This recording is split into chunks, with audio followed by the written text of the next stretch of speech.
விரதத்தினால என்ன பயன் அப்படின்னா, நமக்கு மெடிக்கல்லி நம்ம உடம்புக்கு நல்லது. இது ஐயப்பனே இந்த விரத முறைகள் யார் சொன்னது அப்படின்னா, பூதலோகோபாக்கியானத்துல ஐயப்பனே தனது திருவாயால் சொன்ன முறைகள் தான் இந்த விரத முறைகள்.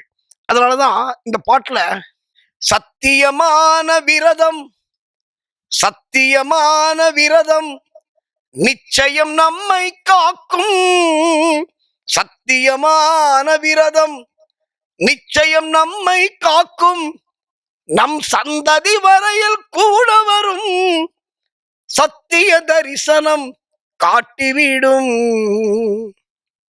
இதுதாங்க விரதம். நீ ஒரு வாட்டி விரதம் இருந்துட்டோம் அப்படின்னு சொன்னா, நல்ல ஒரு முறையான விரதம் ஐயப்பனுக்காக இருந்தோம்னா, இந்த விரதம் ஒன்ன மட்டும் காப்பாத்தாது. இதுதான் அந்த விரதத்திலே கிளைமாக்ஸ், முக்கியமான விஷயம்.